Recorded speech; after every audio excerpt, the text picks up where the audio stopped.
Parfois, être confronté à l'échec peut être la meilleure chose qui peut t'arriver en fait, lorsque tu es en train de rechercher le succès.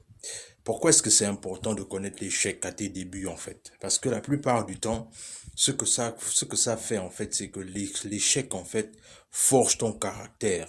L'échec en fait t'amène à comprendre la nécessité de l'importance des choses quand tu les auras. Je vois souvent beaucoup de personnes penser du genre que c'est pas parce que tu connais des échecs que tu vas forcément réussir. En fait, quand je vois souvent ce genre de raisonnement, je me dis qu'il y a beaucoup de personnes qui ne comprennent pas une chose. Le truc, c'est qu'il faut savoir une chose, c'est que c'est quand tu décides d'abandonner que tu as échoué, en fait. Ça veut dire qu'en fait, à la base, la victoire est disponible, mais c'est en fonction de toi qui décides. Si tu vas mettre les efforts qu'il faut pour aller chercher cette victoire-là, ou est-ce que tu vas décider de ne pas te battre pour cette victoire, en fait. En fait, c'est toi qui décides, en fait.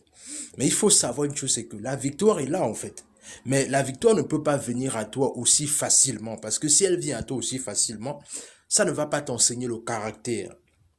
Et je pense que dans un certain temps, Dieu a bien fait de nous faire d'abord connaître l'échec dans notre croissance personnelle. Parce que si tout ce qu'on faisait, il y avait seulement victoire, victoire, victoire, succès, succès, succès, on ne comprendra, en fait, ça ne nous permettra pas de comprendre l'importance des choses. Regardez un peu la différence avec quelqu'un qui réussit dans tout ce qu'il fait. La plupart du temps, quand il échoue, s'il n'est pas mentalement fort, parfois ce sont des personnes qui finissent avec le suicide.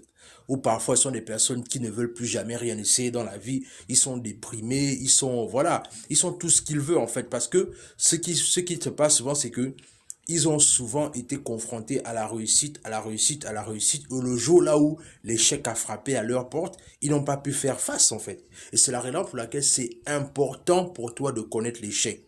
Et quelqu'un qui parle bien de l'échec, c'est Jack Ma, le fondateur d'Alibaba. C'est-à-dire que vous voyez un peu comment est-ce que ce monsieur est passé par toutes les... C'est-à-dire que le monsieur a connu... C'est-à-dire l'échec, en fait, je vais même dire que l'échec devait être son nom, en fait.